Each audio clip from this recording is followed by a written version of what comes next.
grâce. Viens la rencontre du Seigneur, Seigneur. Viens présenter le Seigneur. Il n'y a que toi qui compte, Seigneur Jésus-Christ. Que ce culte te soit consacré, mon Jésus. Que ce culte te soit consacré à toi et à toi seul. Bénissons ta gloire, mon Jésus. Saint-Esprit, nous t'invitons maintenant. Que nous nous effacions et que toi, tu viennes par le contrôle. Et que nous soyons juste un instrument au service de ta gloire. Alléluia, alléluia, alléluia, alléluia, alléluia, alléluia, alléluia, alléluia, alléluia, alléluia, alléluia. Nous bénissons, Seigneur Jésus. Nous bénissons, Seigneur Jésus. Alléluia, alléluia, alléluia, alléluia, alléluia. Merci, Seigneur Jésus. Merci, Seigneur Jésus. Bien-aimés dans le Seigneur, bonjour, bonsoir. Selon le lieu où tu te trouves en ce moment, nous savons que du côté de l'Afrique, il est tard. Mais il n'est jamais tard pour partager les bons moments avec l'Éternel. Nous savons que du côté de l'Europe, notamment l'Europe de l'Ouest, il se fait tard. Mais le temps de Dieu est toujours le meilleur. Nous te disons merci d'avoir attendu d'être avec nous. Toi qui es connecté, partage. Partage parce que ce qui a le temps de le faire, Nous avons commencé notre série également sur YouTube que nous souhaitons par rapport aux séances prochaines que tu partages. Naturellement, pour YouTube, comme vous le savez, il faut souscrire. Il suffit d'aller sur notre lien, Pasteur Abraham Guimi, vous allez voir, souscrit. Parce que beaucoup de choses vont être faites. Beaucoup de choses vont être dites pour la gloire de Dieu, pour le bien des enfants de Dieu. Nous avons commencé par la prédication. Nous avons commencé par cette parole en direct. Nous poursuivons avec des séances de prière. Mais aussi et surtout, nous l'avons annoncé la dernière fois, nous allons démarrer les séances d'enseignement. Parce que nous nous sommes rendus compte que les enfants de Dieu pêchent beaucoup. Parce qu'il leur manque la connaissance. Nous savons tous que le monde aujourd'hui est basé sur la connaissance de ce monde. La connaissance est la clé de la réussite sur Terre. Peu importe la société, que nous soyons dans les sociétés entre guillemets et sans être péjoratif, les sociétés primitives, la connaissance du milieu dans lequel l'homme vit, par l'homme nous entendons ici l'être humain, est primordiale par rapport à sa réussite. Que nous soyons dans la société moderne, l'enseignement a été institué, voire institutionnalisé. Pourquoi? Parce que c'est la clé de la réussite. Connaître le fonctionnement du monde, connaître son rôle dans la société est primordial pour réussir dans la vie. L'homme l'a compris. C'est pourquoi très tôt, les parents envoient leurs enfants à l'école. C'est pourquoi très tôt, les gouvernements, l'État a compris qu'il faut mettre en place un système de formation et d'enseignement pour que les membres de la société soient formés, fortifiés. C'est pourquoi au sein de la maison, papa, maman, la famille en général, met en place un enseignement informel qui passe par l'éducation de base, qui passe par l'hygiène, qui passe par la connaissance des choses élémentaires depuis l'enfance. La connaissance est fondamentale. Cela étant dit, de qui l'homme a-t-il tiré cette connaissance, cette intelligence de savoir qu'il faut mettre à la disposition des membres de la communauté, des membres de la société, des informations pour leur réussite sur Terre? La réponse est simple. Cela a été mis dans les gènes, dans l'ADN de l'homme, de l'être humain par Dieu.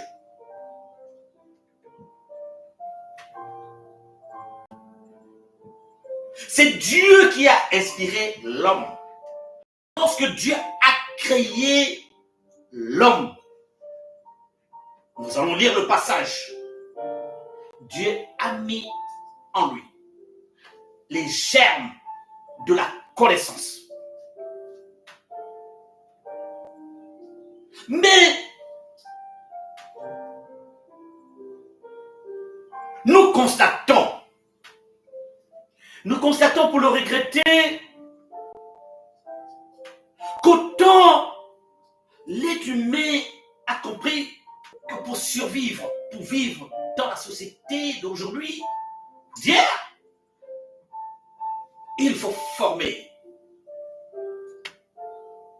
Il faut mettre à la disposition des membres de la société, depuis le très jeune âge jusqu'à l'âge adulte, des informations dans tous les domaines de la vie. Que ce soit sur la connaissance générale, sur l'être humain, sur le monde de la famille.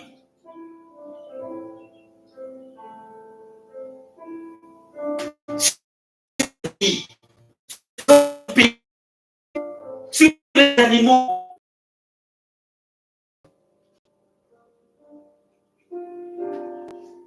Mais nous avons l'impression que nous avons failli.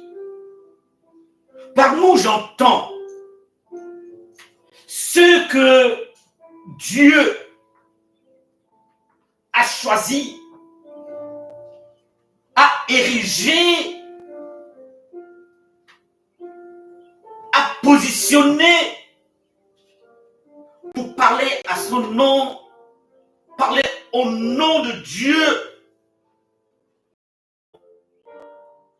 que nous ne faisons pas assez pour enseigner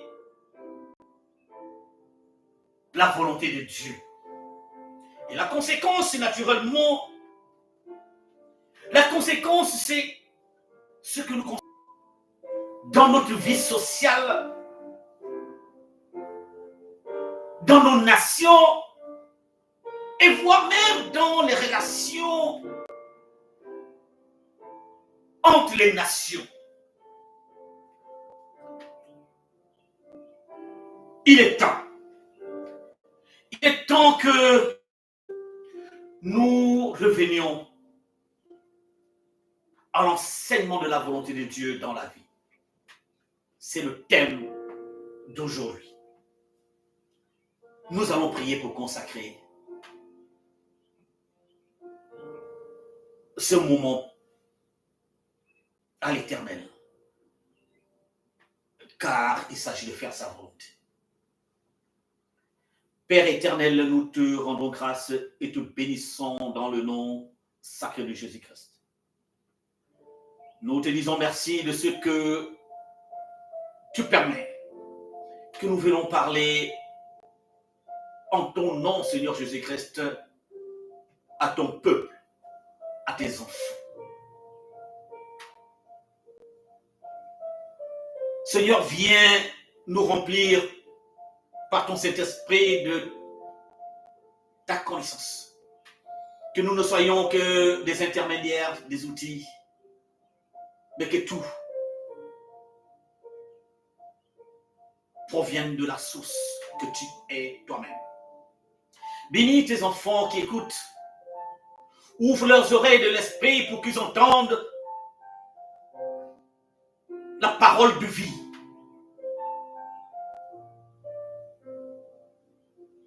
Ouvre leur cœur au toi qui a les paroles qui changent les vies, des paroles qui donnent la vie. Viens nous remplir. Aussi bien nous qui sommes ici au niveau de l'émetteur que ceux qui sont au niveau du récepteur. Bénis l'ensemble de tes enfants. C'est dans le nom sacré de Jésus-Christ que nous avons prié. Amen. Mon frère, ma soeur, nous avons dit que nous allons revenir sur les fondamentaux, c'est-à-dire l'enseignement. Et par quoi commencer si ce n'est par nous rappeler la volonté de Dieu dans la vie de chacun, dans la vie de chacun. Le thème de ce jour va porter essentiellement sur cela. Quelle est la volonté de Dieu dans ta vie, dans la mienne? Lui qui t'a créé, qui m'a créé, quelle est sa volonté? Parce que pour donner le sens à quelque chose, pour donner un sens à ce que l'on fait, il faudrait que nous-mêmes nous sachions ce que nous faisons nous-mêmes. Il faut que nous, en amont, c'est-à-dire dès le commencement, lorsque nous voulons faire quelque chose, nous définissions ce que nous voulons faire. En d'autres termes, comme pour l'homme, Dieu commence généralement par la fin. Il revient pour maintenant traduire dans les faits ce qu'il a déjà décidé, déterminé. Qu'est-ce que nous voulons dire? Nous voulons dire que la volonté de Dieu précède la réalisation. Donc l'idée précède la matérialisation, c'est-à-dire la traduction dans les faits. Dieu t'a créé. Dieu m'a créé pour quelle raison? Pourquoi? Quel est l'intérêt pour lui de t'avoir créé? Quel est l'intérêt pour toi et moi de nous avoir créés? Que faisons-nous de nos vies? Qu'est-ce que la vie? Quel est le but ultime?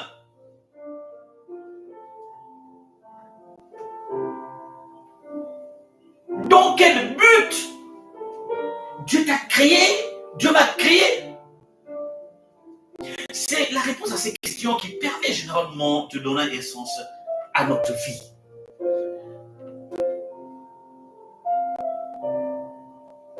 Parce que nous avons l'impression que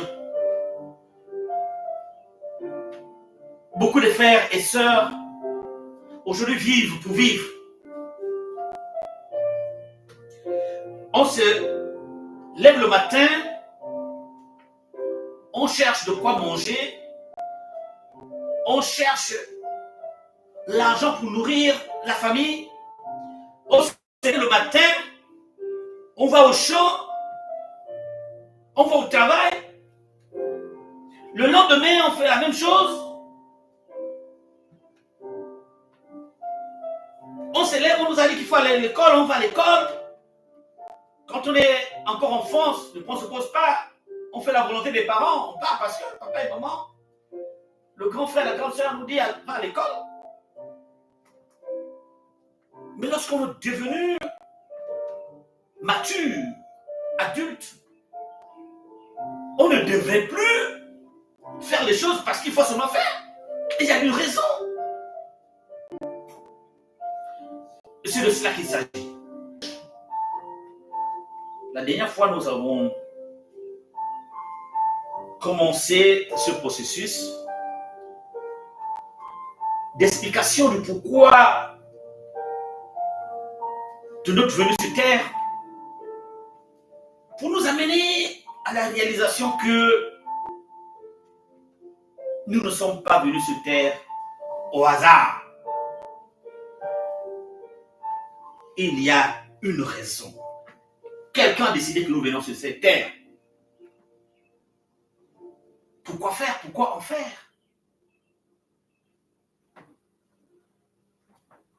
Nous allons ouvrir la Bible dans le livre de Genèse, dans un premier temps, au chapitre 1er, verset 26 à 28. Voici ce qui est dit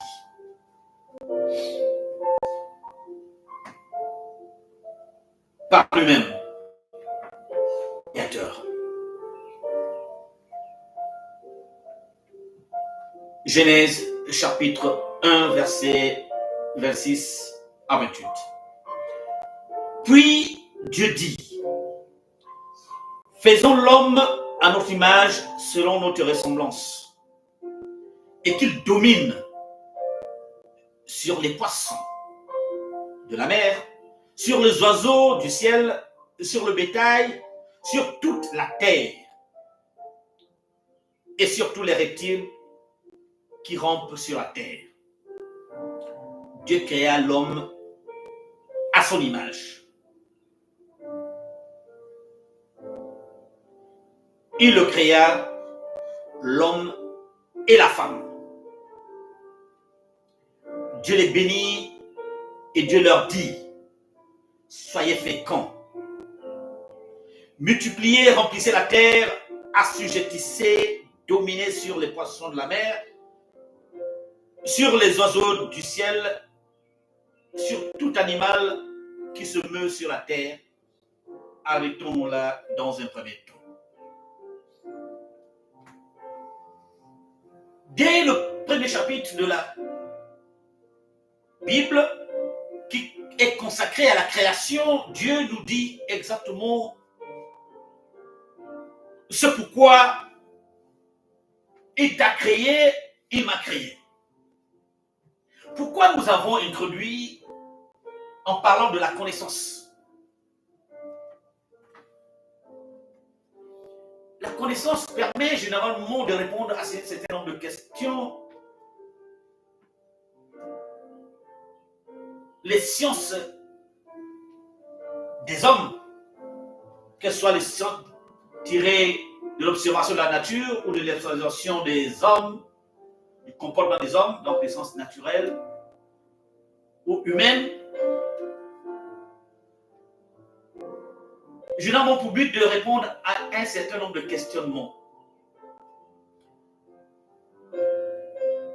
Les questions que nous nous sommes posées en introduction, nous avons ici la première réponse. Nous nous passons de la création qui avait trait aux éléments de la nature, aux cieux, à la terre, et tout ce qui a précédé la création de l'homme, pour nous consacrer essentiellement à ce qui nous intéresse.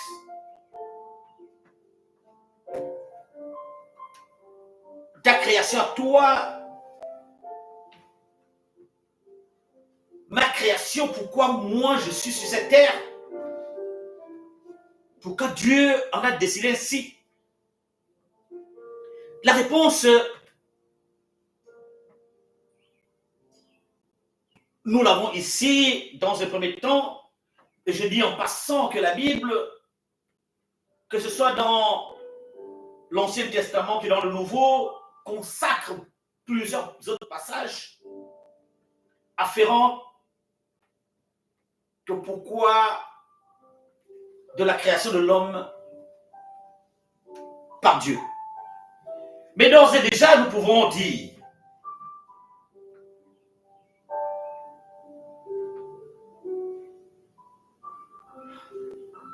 parce que nous savons ce que nous-mêmes, êtres humains, nous faisons, nous savons pourquoi nous fabriquons un outil, nous savons pourquoi nous fabriquons un appareil, un support de vie, quelque chose. Il y a une raison.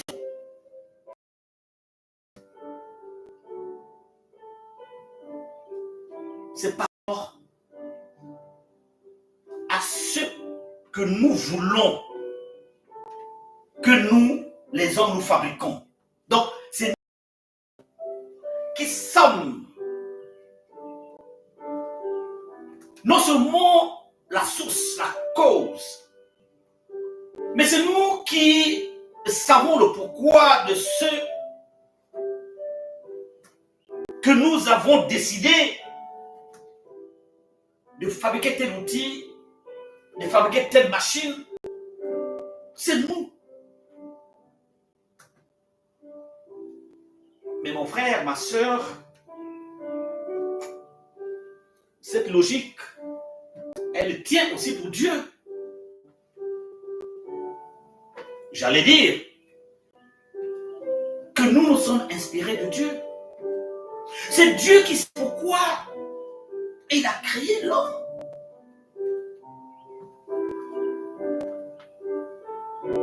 C'est donc lui qui sait l'utilité de l'homme et la mission qu'il assigne à l'homme. Comme l'homme fabrique, aujourd'hui, on est à l'ère des ordinateurs, on a les véhicules qui roulent sur terre, on a des véhicules qui roulent sur l'eau, sur la mer, il y en a qui s'envolent pour imiter les oiseaux, les avions. Ça va donc des voitures, la bicyclette, pour aller plus vite. On met un moteur sur la bicyclette, ça devient la motocyclette.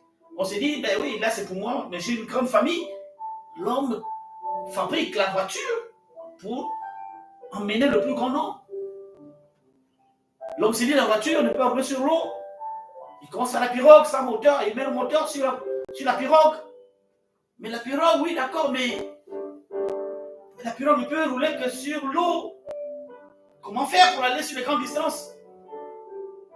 L'on pense à l'avion. Au niveau de la maison, l'homme veut préparer. Quand je dis l'homme, nous sommes bien conscients que l'homme chez nous, c'est l'esprit. C'est l'esprit. L'homme créé. C'est pourquoi Dieu a dit, il créa l'homme. Et il le créa homme et femme. Donc quand nous parlons de l'homme, nous sommes conscients que nous parlons de l'homme spirituel. Avant de lui donner un corps.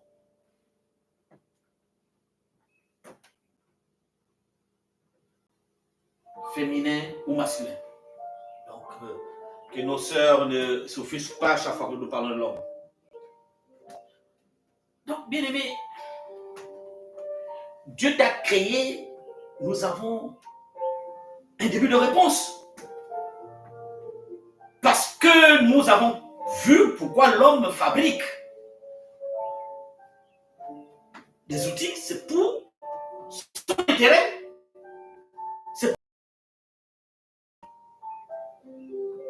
Mais naturellement, l'homme, ou allais-je dire, Dieu aussi, c'est ce qu'il a fait. Dieu t'a créé, toi, Dieu m'a créé, moi, et avant nous, Dieu a créé le premier homme, Adam, de qui il a tiré le deuxième homme, Ève, pour son intérêt à lui, dans un premier temps. Pourquoi donc nous, les êtres humains, nous nous satisfaisons de l'idée que nous fabriquons nos outils, nous faisons ce que nous voulons pour notre intérêt, et pourquoi nous nions, refusons à Dieu ce privilège aussi, de se dire qu'il a tout créé d'abord pour lui. Ce n'est pas de l'égoïsme. C'est tout à fait naturel. C'est humain. C'est aussi divin. Tant que nous n'aurons pas compris cela, nous aurons du mal à comprendre la suite. C'est pourquoi en introduction, nous avons parlé de la connaissance. Nous aurons du mal à comprendre notre relation avec Dieu.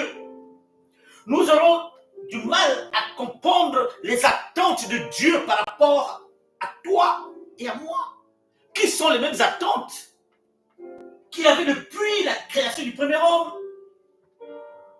c'est-à-dire Adam. Dieu est le même hier, aujourd'hui et pour l'éternité. Les attentes de Dieu par rapport à Adam sont les mêmes attentes de Dieu par rapport à toi et par rapport à moi. La relation que Dieu a eue avec Adam, c'est la même relation qu'il a avec toi et moi.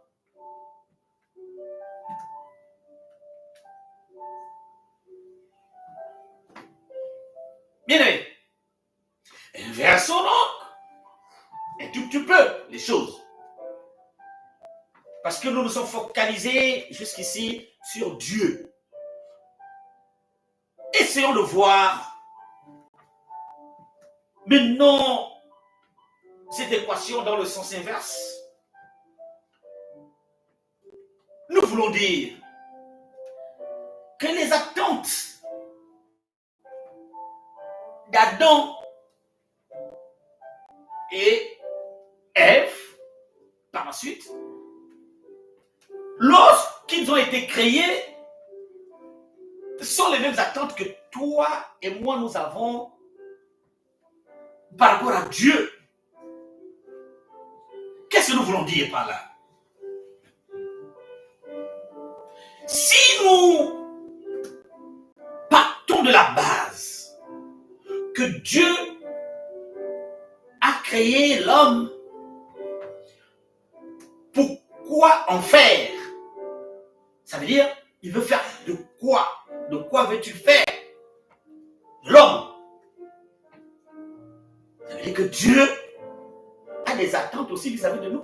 De la même façon que nous avons des attentes vis-à-vis de lui.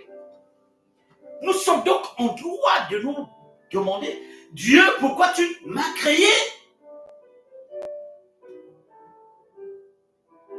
C'est pourquoi il est important, bien aimé, qu'à un moment donné de ta vie, que tu réalises la place, le rôle qui est le tien aux yeux de Dieu, dans le cœur de Dieu. Lorsque tu l'auras réalisé, tu comprendras que tu n'utilises même pas la relation que tu as avec Dieu à la mesure des attentes que Dieu a avec toi.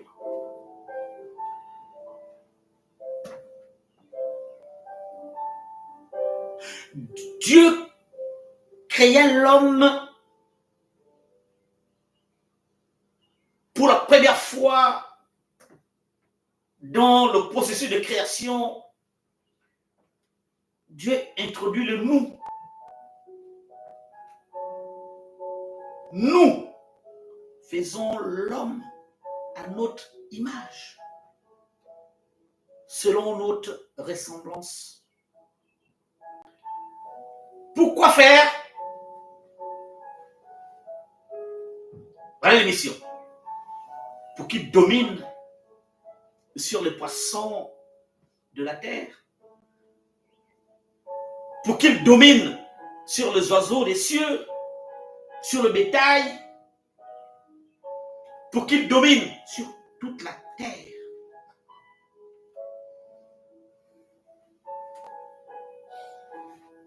Voici l'émission.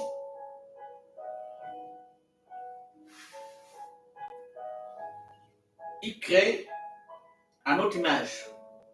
Cela veut dire, avec un peu de jugeote, parce qu'il nous a donné quelque chose qu'il n'a pas donné aux autres membres de la création. Il nous a créé à son image, selon sa ressemblance. Nous pouvons donc, et cela est évident, tirer la conclusion que nous avons un potentiel qui ressemble à celui de Dieu. Que nous avons un certain nombre d'acquis et d'atouts que seul Dieu possède. Parce que dans l'ordre de la création, il n'y a pas une autre créature qui a bénéficié de ce que nous venons de dire. En lisant les Saintes Écritures, il n'y a pas une autre créature qui a été créée pour nous répéter à l'image et à la ressemblance de Dieu.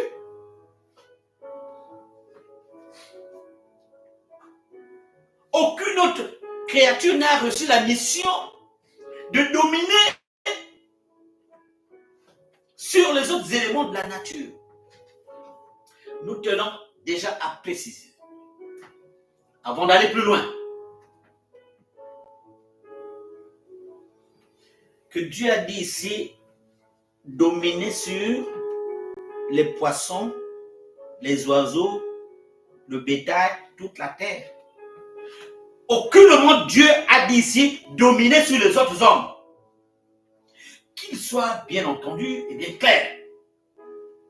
Parce que nous avons, nous, hommes, parfois une lecture biaisée de ces écritures. On prend un mot, on laisse le reste, on le sort même de son contexte pour dire je suis homme, Dieu m'a créé pour dominer, donc je domine sur tous les autres hommes. Ce n'est pas ce que Dieu a dit ici. Ce n'est pas le sujet d'aujourd'hui, mais nous tenons à le préciser pour que les choses soient claires. En d'autres termes, toi, moi et tous les hommes de la terre, nous sommes créés pour dominer sur les autres éléments de la création.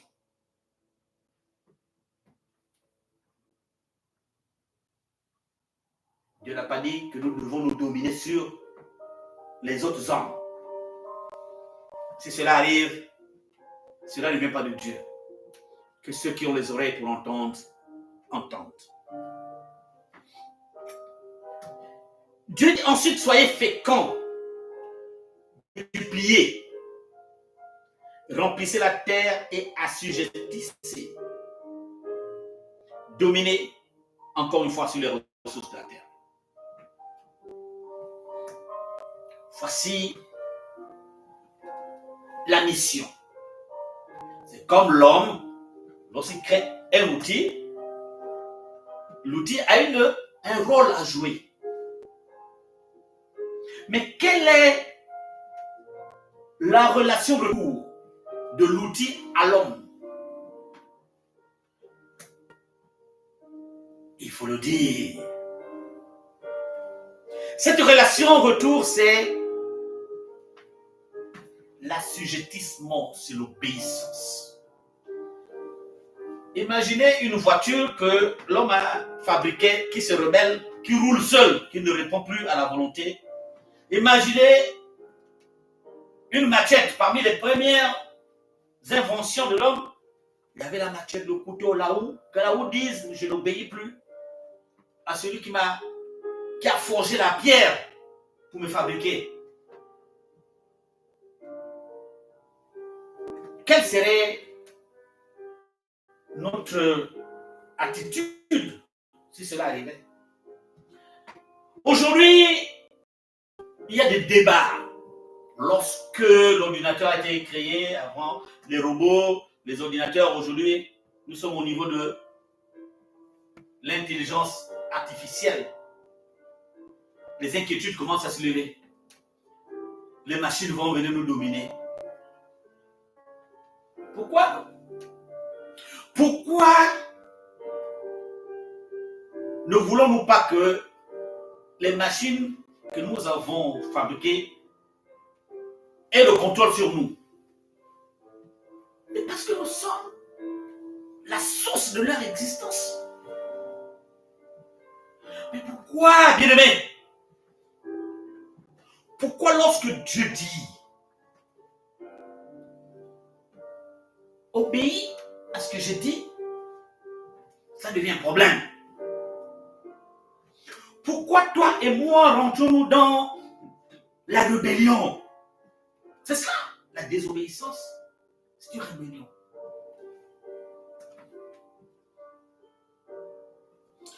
Dieu nous a dit de dominer sur les éléments que lui aussi a créés. Dieu nous a pas dit sur des... Il a dit multipliez, soyez féconds. Soyez féconds ici, c'est multiplier le nombre d'êtres humains comme vous. Mais multiplier ici, ce n'est pas dans le sens de soyez féconds. Multiplier ici, c'est les ressources que je ai créées. Continuez à dupliquer. Faites fructifier davantage ces ressources. L'homme le fait très bien aujourd'hui. Puisque le nombre d'habitants sur Terre a augmenté, l'homme a appris à prendre les éléments de nature, à les domestiquer, que ce soit les fruits, que ce soit les animaux de la terre ou qui volent comme les oiseaux. L'homme a bien fait.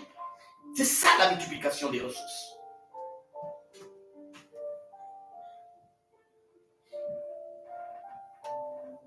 L'homme le fait si bien.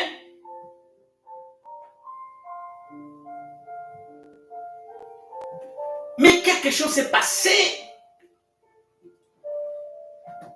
pour revenir à un des éléments importants de la relation entre le Créateur et la créature que l'homme est.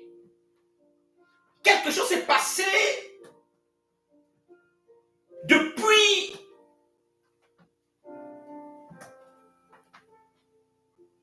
les origines jusqu'à aujourd'hui.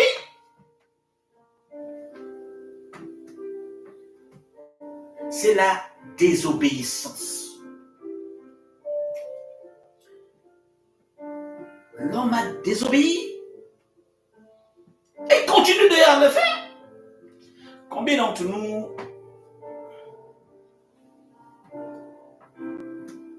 reconnaissons même que notre existence est due à la volonté souveraine? La souveraineté veut dire c'est le dernier pouvoir, c'est lui et lui seul qui a décidé. Combien d'entre nous acceptons cela? Que c'est lui qui a décidé et que partant, il nous a donné un mode d'emploi. Lorsque nous achetons un véhicule,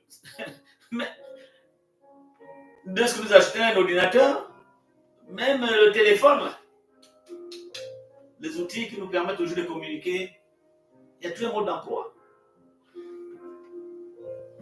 Même si beaucoup d'entre nous, ou la majorité, y compris moi, nous ne prenons même pas la peine de lire la totalité du mode d'emploi. On s'est dit un téléphone, c'est téléphone. On va même demander à quelqu'un d'autre, explique-moi alors que c'est bien là. On ne peut pas la peine.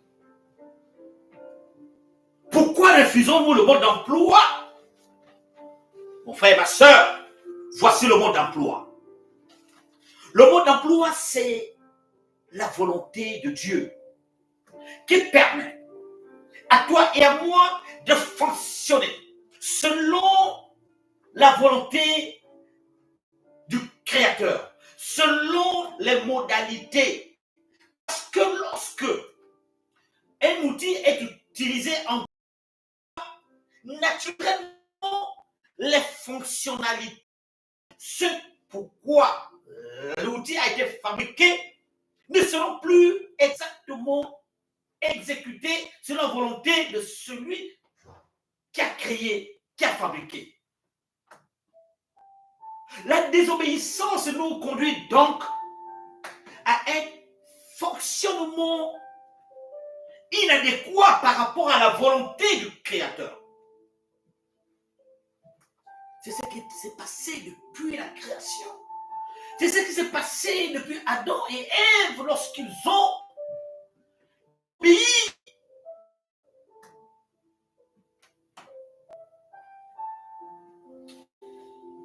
Mon frère, ma soeur,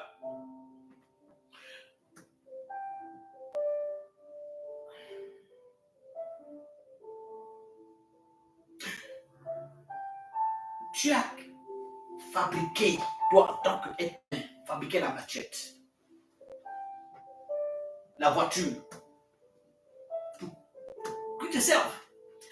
Mais parfois, il arrive que ton utilisation de la machette, elle te blesse, le couteau te blesse, ou la voiture fasse un accident. Mais est-ce que immédiatement, ça va aboutir au rejet systématique de ces outils que nous avons fabriqués? Non. Nous ne jetons pas un couteau parce qu'il nous a blessés. Nous faisons quoi? Nous faisons plus attention. Nous gardons toujours. Mais Dieu ne nous a pas rejetés. Nous avons tiré ça de Dieu. Dieu ne nous a pas rejetés. Lui qui n'est qu'amour.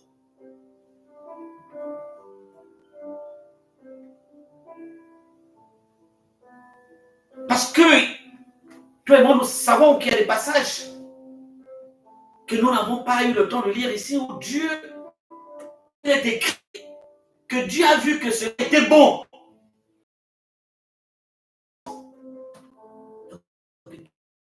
Dieu a ressenti de l'amour par rapport à sa création, notamment par rapport à sa création spéciale et que je suis. Dieu, donc, ne nous a pas rejetés. Même si nous avons, à travers le tunnel, à travers Adam et Ève, même si nous avons désobéi.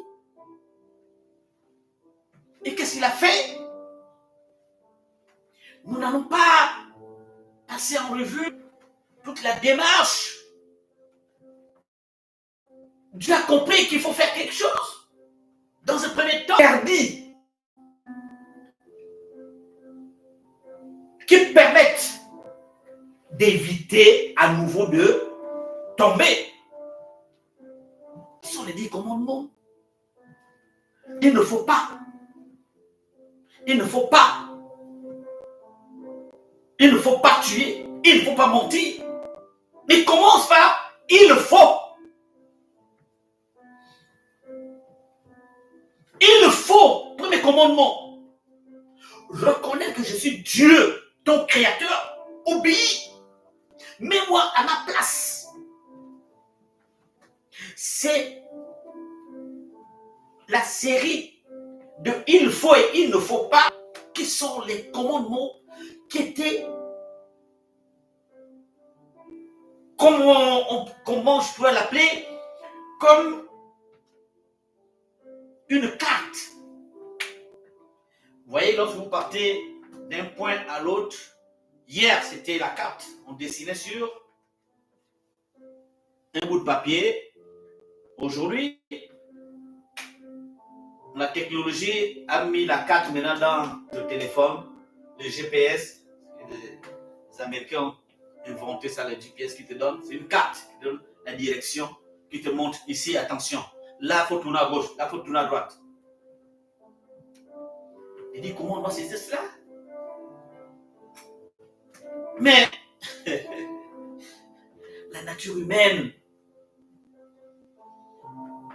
malheureusement, l'esprit de rébellion qui est en nous a fait que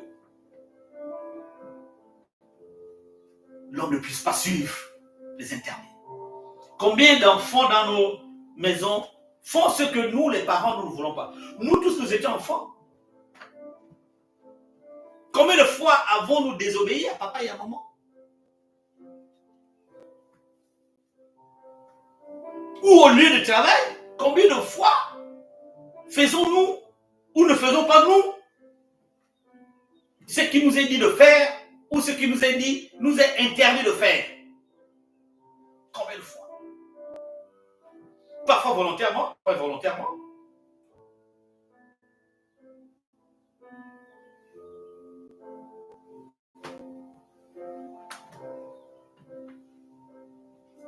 Dans son amour immense, dans sa magnificence,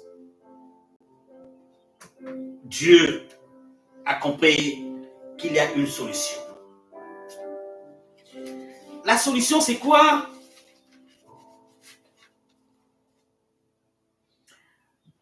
La solution, il a compris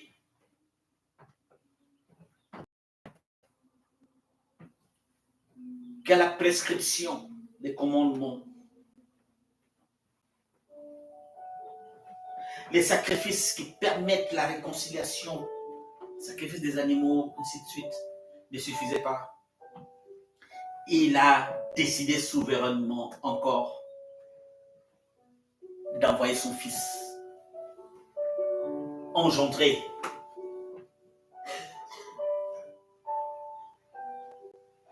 À moi, il m'a dit, parce que il m'est arrivé de lui poser des questions lorsque je commençais à le comprendre, entendre sa voix. Je dis, mais comment expliquer la venue de Jésus? Il m'a dit, non, mais Jésus est Dieu. On dit que Jésus est Dieu, Dieu est Jésus, je ne comprends pas bien. Il m'a dit, non, non, non, Jésus c'est moi-même. Avant même que je ne lise la Bible pour comprendre ses explications, il m'a dit, Jésus c'est moi. Je me suis fait chair pour venir me réconcilier avec mes enfants. Bien-aimés, il est important que nous comprenions ces choses. Parce que dans la série d'enseignements que nous allons commencer, où nous allons voir dans les détails, lorsque Dieu dit « Créons l'homme à notre image selon notre ressemblance », qu'est-ce que ça veut dire? Nous allons voir l'impact direct. Nous allons voir que ce que nous faisons sur la terre, que les notions que nous voyons étrangères, comment diriger, comment gérer, comment... Mais nous les tirons de Dieu.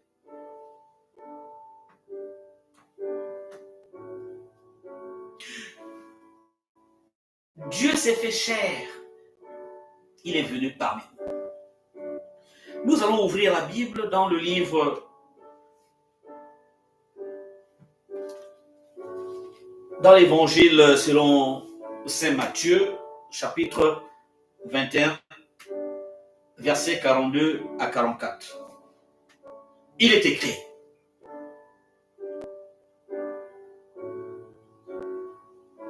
c'est Jésus qui parle. N'avez-vous jamais lu dans les Écritures, il cite, la pierre qu'ont rejeté ceux qui bâtissaient est devenue la principale de l'ombre? C'est du Seigneur que cela est venu et c'est un prodige à nos yeux. C'est pourquoi, je vous le dis, le royaume de Dieu vous sera enlevé et sera donné à une nation qui en rendra les fruits. Celui qui tombera sur cette pierre s'y brisera. Et celui sur qui elle tombera sera écrasé. Bien-aimés, nous sommes toujours dans la relation entre Dieu et toi, Dieu et moi. Nous allons voir les implications de cette relation. Nous allons voir nos droits par rapport à cette relation, ce que nous attendons de Dieu. Parce qu'à ce niveau, nous ne sommes pas derniers, hein, nous demandons toujours, surtout les miracles. C'est que notre droit. Mais nous verrons également nos devoirs, nos obligations.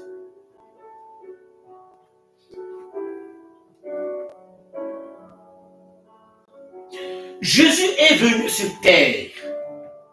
Il faudrait que nous ressentions notre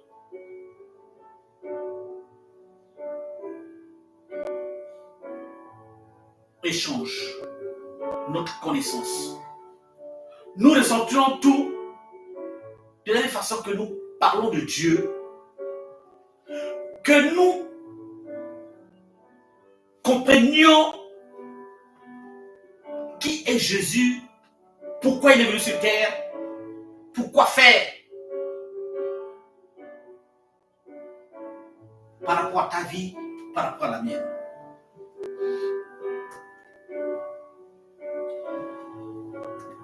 Bien-aimé, mon frère, ma soeur, l'amour de Dieu ne peut pas s'expliquer avec les mots des hommes, comme les choses de Dieu en général. Mais nous utilisons le vocabulaire à notre portée, nous utilisons l'intelligence à notre niveau, nous utilisons les sens qui sont les nôtres, nous utilisons la connaissance qui est la nôtre pour essayer d'expliquer cela.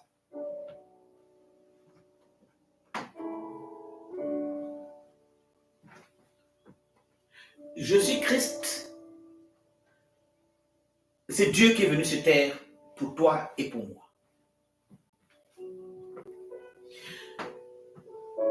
Si tu as une idée de qui est Dieu, si tu t'imagines ce dont Dieu est capable,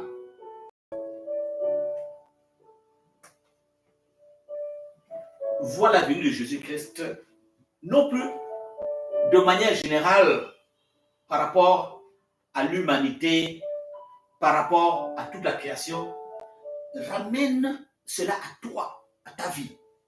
Peu importe ce que tu vis aujourd'hui, peu importe ce que tu subis, peu importe ce que la vie te réserve, peu importe ce que tu es en train de traverser comme épreuve, je te le dis.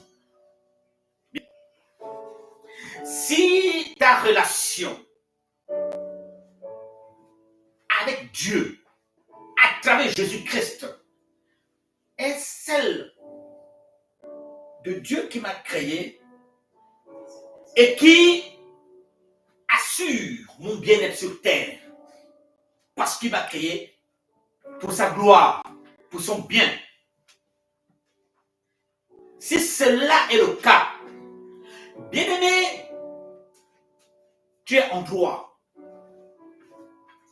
de demander à Dieu, à travers Jésus-Christ, ce que tu mérites d'avoir. Parce que la relation avec Dieu, c'est une relation de père en fils, mais une relation d'un citoyen par rapport à un gouvernement. Nous avons introduit dernièrement la notion du royaume des cieux. Quand Jésus parle et qu'il dit le royaume des cieux est à portée de main, il leur disait à l'époque. Mais je te le dis que cela était vrai hier, cela est encore vrai aujourd'hui.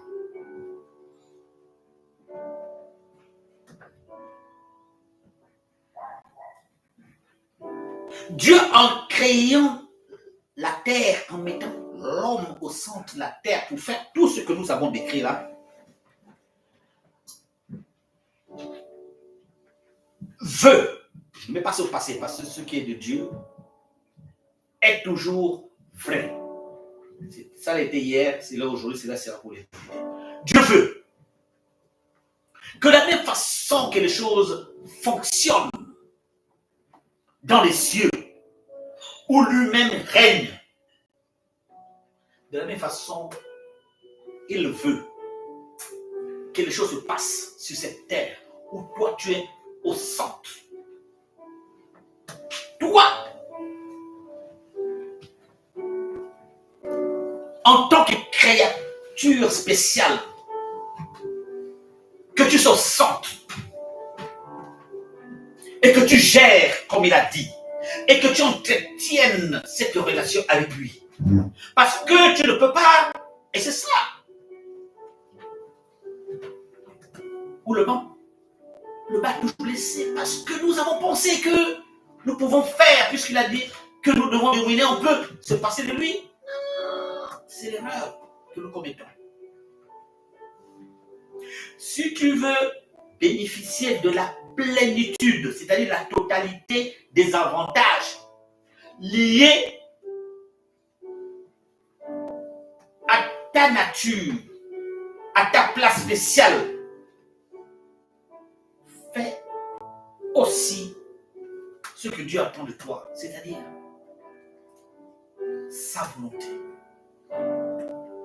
l'obéissance.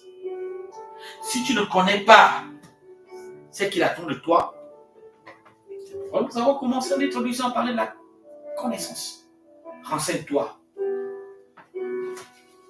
Si tu as déjà ta notice,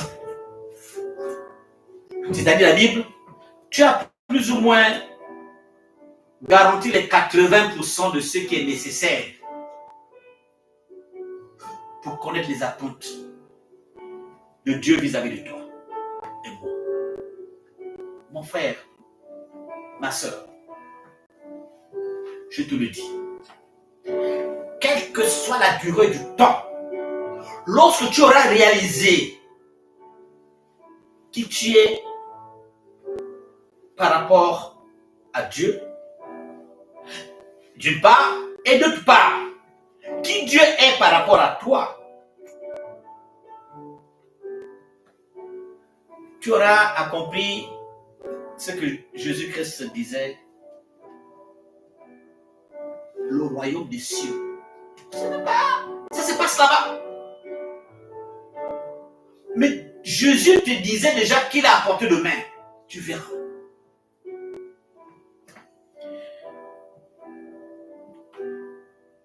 Lorsque Jésus-Christ vient sur terre, il vient nous rappeler, te rappeler à toi et à moi, parce que c'est d'actualité, les prérogatives, c'est les droits qui sont les tiens. Et il y a des choses que tu vois, que je vois, mais il y a des choses que tu ne vois pas et qui sont à ta portée.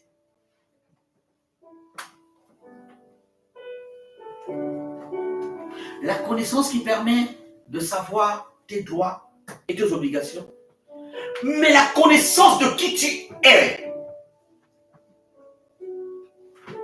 Lorsque Dieu dit, faisons l'homme et la femme à notre image selon notre ressemblance, ça veut dire quoi? qu'il y a des choses en toi dont tu n'avais pas besoin d'attendre Dieu pour qu'elles se matérialisent, parce que c'est en toi. Il suffit seulement de réaliser qui tu es.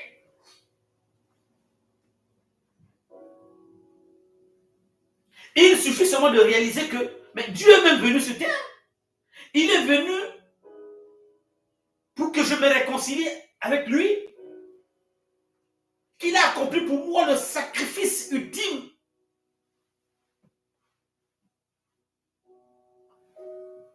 Et donc, je suis dans les droits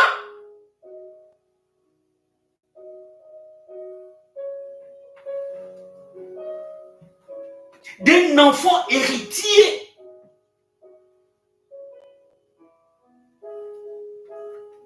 Je suis héritier de Dieu. Mon frère et ma soeur, je ne sais pas si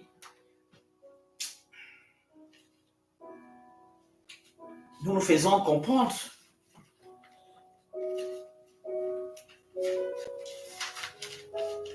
L'héritage.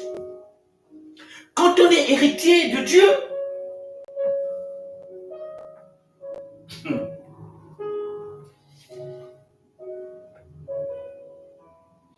tu es spécial.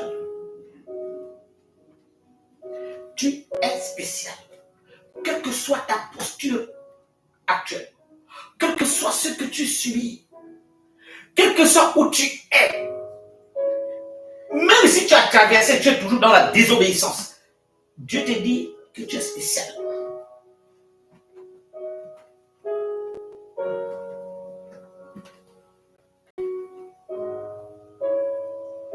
Apprends à connaître Jésus-Christ.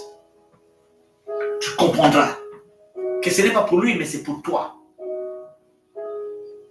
Tu comprendras l'intérêt et les bénéfices que cela t'apporte à toi dans ta vie. Nous allons lire un passage. C'est important pour te rappeler les avantages tirés de ta relation avec Dieu à travers Jésus-Christ.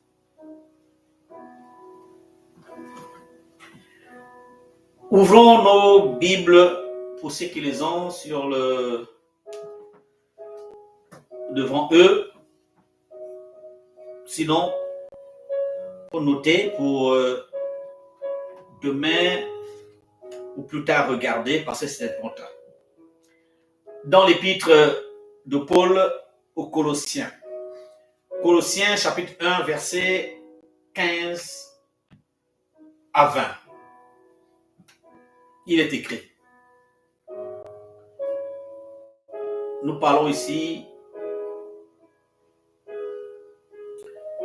Paul parle ici de Jésus-Christ. Il est l'image du Dieu invisible, le premier-né de toute la création.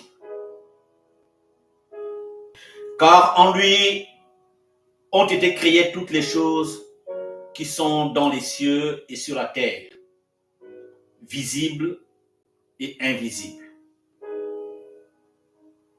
Trône, dignité, domination, autorité. Tout a été créé par lui et pour lui. Il est avant toute chose et toute chose subsiste en lui. Il est la tête du corps de l'Église. Il est le commencement, le premier-né d'entre les morts, afin d'être en tout le premier. Car Dieu a voulu que toute plénitude habitât en lui. Il a voulu par lui réconcilier tout avec lui-même, tant ce qui est sur la terre que ce qui est dans les cieux, en faisant la paix par lui, par le sang de sa croix. Et vous, qui étiez autrefois étrangers et ennemis par vos pensées et par vos mauvaises œuvres. Il vous a maintenant réconciliés par sa mort dans le corps de sa chair, pour vous faire paraître dans lui, saint, irrépréhensible et sans reproche. Si du moins vous demeurez fondés et inébranlables dans la foi, sans vous détourner de l'espérance de l'évangile que vous avez entendu. Arrêtons-nous là.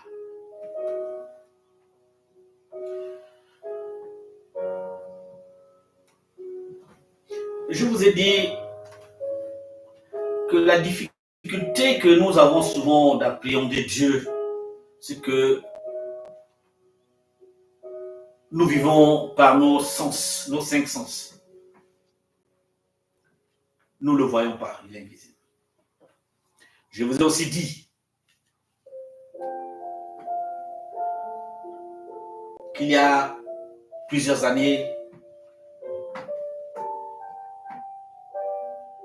après mon baptême, je suis allé à Dieu par le questionnement. Je ne suis pas né d'une famille chrétienne pratiquante.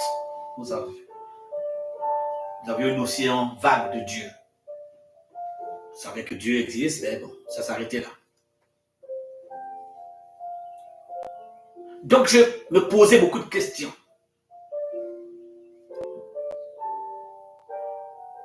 Je vous ai dit, pour ceux qui m'ont suivi depuis le départ, que Dieu m'a dit que Jésus c'est lui-même.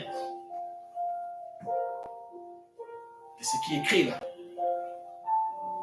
Il est l'image du Dieu invisible.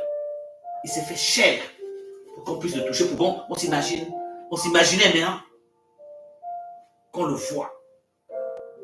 Non seulement on l'a vu, mais on a vu la dimension de Dieu. Donc la preuve qu'il a mené à l'existence, comme au premier jour de la création, c'est qu'il n'existe pas. Il ramenait à la vie ce qui est mort.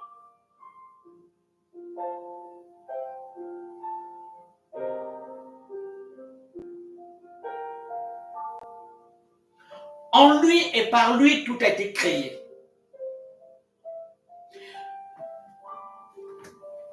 Rien n'existe sur la base du néant. Contrairement aux prétentieux qui nous racontent leur vie, comme l'homme aime ça, intéressant, comme Dieu lui a mis un peu d'intelligence, faire croire que t'es créé, c'est comme ça, on raconte, chacun me raconte. Tout existe, tout ce qui existe ne l'est qu'à partir de quelque chose ou de quelqu'un qui existe. Dieu a tout créé à partir de lui-même. Il a tout créé par lui et pour lui. Nous revenons à ce que nous avons dit. Pourquoi tu as été créé? Mais c'est pour la gloire de Dieu. Tu as été créé par Dieu pour sa gloire. Dans ce premier temps,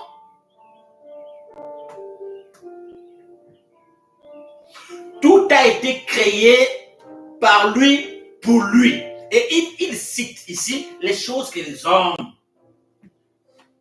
aiment utiliser pour vénérer ou se vénérer. Nous avons vu la créature sur les autres éléments de la nature. Maintenant, ici, l'apôtre Paul nous parle de ce qui représente pour les humains que nous sommes, le sommet des choses que nous aimons ou que nous craignons, que nous respectons. Les trônes, ce sont les rois. Les dignités, les dignités de la République, ce sont les gens qui sont les plus importants. Les dominations, domaine de l'invisible. Tout. Les autorités, quelle que soit l'autorité, Tout a été créé par Jésus pour Jésus. Bien-aimé,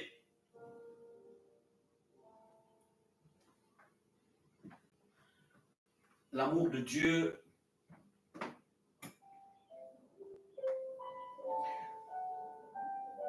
tu ne pourras pas, je ne pourrai pas. À la fin de ma vie, à la fin de ta vie, nous ne pourrons pas dire notre vie est une vie accomplie si nous n'avons pas Dieu dans l'équation, c'est-à-dire au centre de notre vie.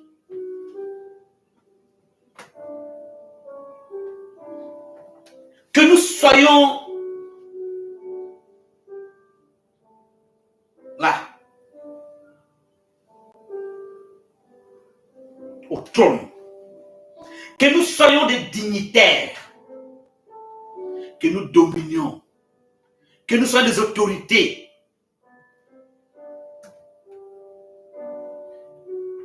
Nous ne sommes rien si nous n'avons pas Jésus au centre de l'équation.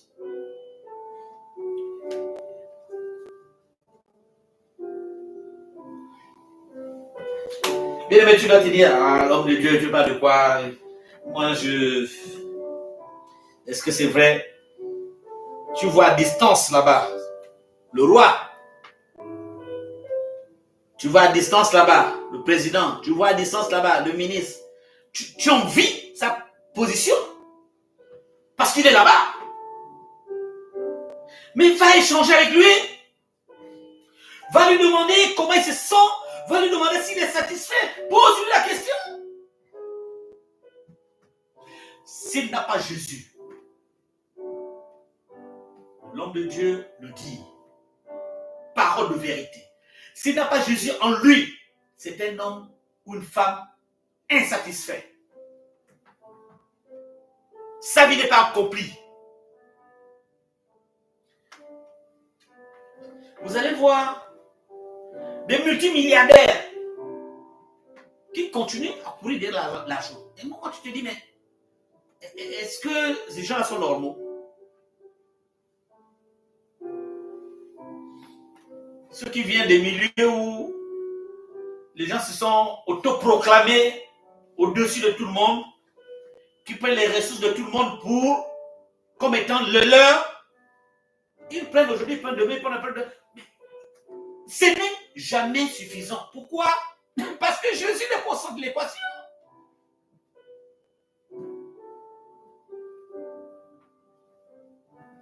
Mais tu verras que si tu as ce que tu as, les besoins humains sont multisectoriels, multidimensionnels. Et je te le dis, mon frère et ma soeur, si Jésus est au centre de ta vie,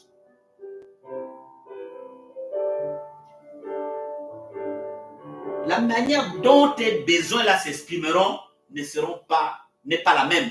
Parce que nous parlons de la manière que celle de quelqu'un qui n'a pas Jésus au centre de sa vie.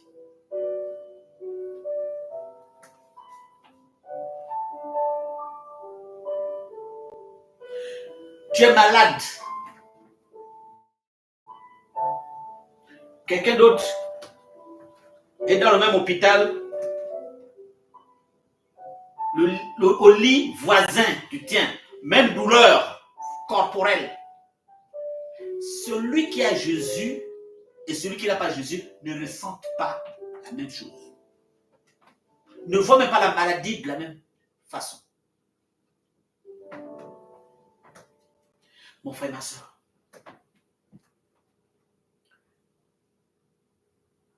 tu as été créé pour la gloire de Dieu. Mets Jésus au centre de ta vie. Tu vas voir le sens véritable de la vie sur terre. Tu comprendras même pourquoi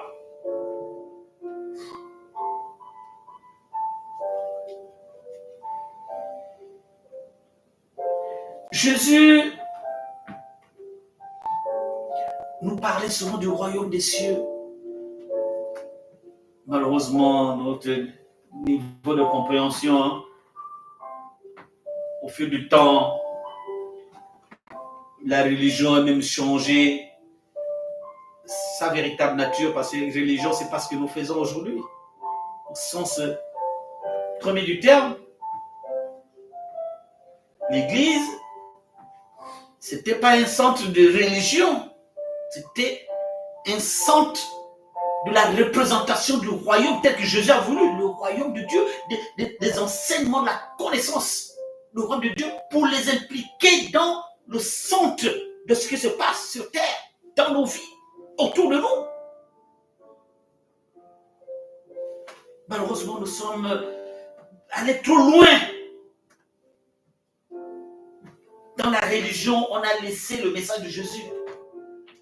Recentrons nos enseignements autour de Jésus-Christ, autour du message, pas de la personne de Jésus. Jésus ne nous a pas dit, passez votre temps à chanter mon nom, à créer mon nom. Non, non, non. Son message, c'était, le royaume de Dieu est parmi vous. C'était lui. Et son message, et ce qui est en lui, et qui nous a légué. Il nous a légué quoi? Il nous a légué l'héritage. L'héritage de l'autorité. L'autorité en invoquant le nom de Jésus. L'héritage de quoi? De la connaissance du pourquoi. Il nous a légué quoi? L'amour qui est à la base de la création. Sans l'amour, nous ne sommes rien. Voilà l'héritage de Jésus-Christ. Il a légué quoi? La puissance par la parole de chasser le mauvais esprit, d'apporter la guérison par la parole et l'évocation de son nom. Voilà, c'est ça. Il nous a légué des choses visibles et invisibles. Il nous a légué lui-même.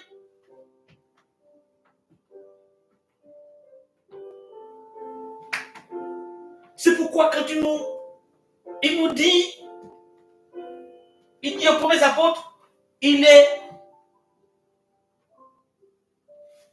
mieux pour vous que je m'en aille. Parce que lorsque je m'en serai allé, je vous enverrai celui-là qui était en lui. Ce n'est pas que celui-là était loin. Le Saint-Esprit n'était pas quelque part là-bas. Le Saint-Esprit était en lui, mais se manifestait en lui. Parce que lui et le Saint-Esprit, c'est la même chose. C'est Dieu manifesté en trois personnes. Donc, lorsque je partirai, je vous enverrai le Saint-Esprit, donc mon esprit, qui pourra maintenant vous toucher, vous tous. C'est l'héritage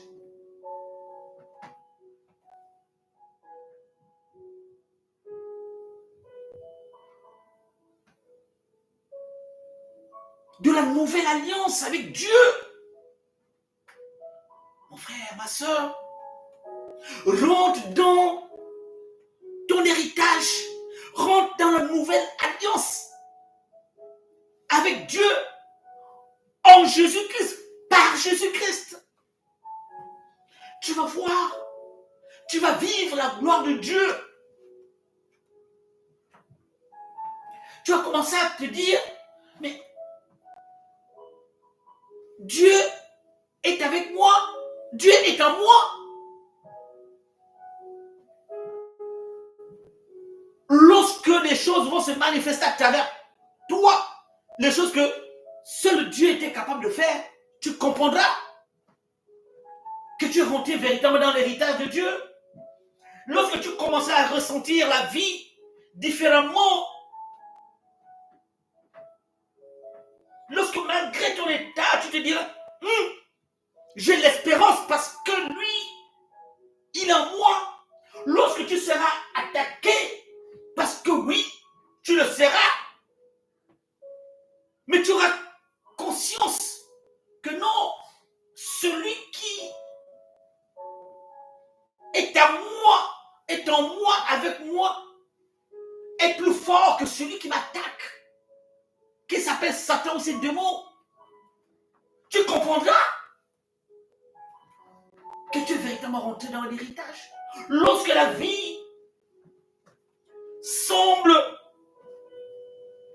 ne pas te sourire, s'opposer à ta volonté, tu comprendras que certainement que c'est Dieu qui est en train de me fortifier pour me former pour un repositionnement pour demain. Tu auras un changement de paradigme. Tu verras la vie différemment. Mais Jésus au centre de ta vie. Vis en Jésus, vis par Jésus, et Jésus vivra en toi et par toi. Et tu seras un agent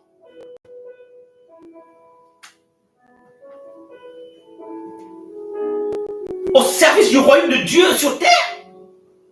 Le royaume de Dieu, c'est Jésus en toi. Tu seras un catalyseur pour le changement de la vie de ton frère, de ta soeur. Bien-aimé,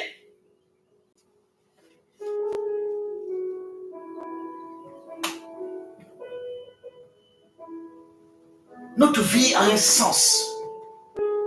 Peu importe les aléas de la vie, peu importe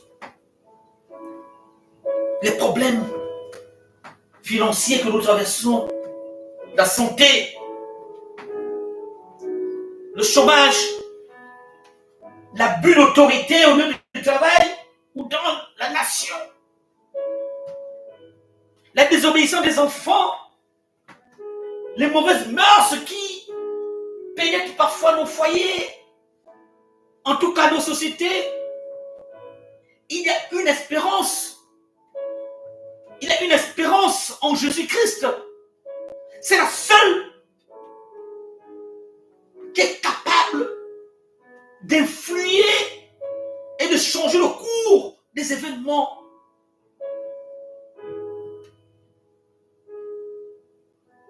À contrario, sans Jésus, nous vivons une vie sans espérance. Mais Jésus au cœur, au centre de ta vie, mets-le à la place qui est la sienne. Tu verras faire le témoignage comme beaucoup le font.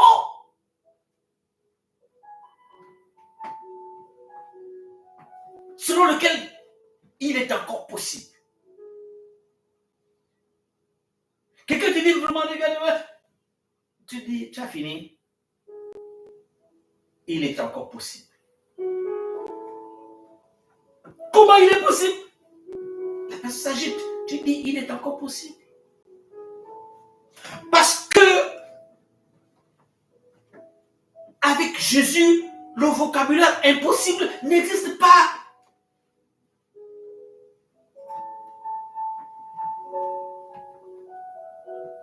Mon frère, ma soeur, j'espère que tu as partagé, que tu nous suives sur Facebook ou sur YouTube. Partage. Demande aux frères, à la sœur de souscrire parce que nous devons utiliser les outils d'aujourd'hui, plus encore, pour mettre à la portée de la bonne parole les enfants de Dieu qui n'attendent que cela. La bonne parole, il faut la partager. Avec Dieu, lorsque nous bénissons, on ne peut être béni que lorsque la bénédiction va toucher le frère, la sœur. Ça ne s'arrête pas. nous-mêmes là, nous n'aurions pas reçu ce message si avant nous, d'autres n'ont pas fait la même chose. Sois béni. Sois béni, mon frère. Sois béni, ma soeur. Sois béni, enfant de Dieu. Rentre dans la plénitude de ce que Dieu t'a réservé sur cette terre. Tu as des droits. Invite Jésus dans ta vie. Dis merci à Jésus-Christ. Tu verras. Tu vas leur faire le témoignage. Parce que d'ici là, nous allons faire les directs pour les enfants de Dieu. Viens nous parler du miracle. Viens nous parler de leur vie qui a changé. Viens nous parler de la guérison. Viens nous parler de leur compte bancaire qui a vu des euros se multiplier. Nous allons en parler parce que ça existe. Mais n'attendons pas cela seulement. Commençons par inviter Jésus dans notre vie. Soyons bénis. Et toi et ta maison et ta nation. Nous allons remercier l'Éternel. Père de gloire, nous te disons merci dans le nom sacré de Jésus-Christ. Merci de ce que tu as permis de nous utiliser encore une fois pour bénir tes enfants, pour apporter le message de vérité, le message de vie à tes enfants. Bénis ton enfant qui a écouté, qui écoutera demain. Bénis doublement la personne qui va partager, va souscrire.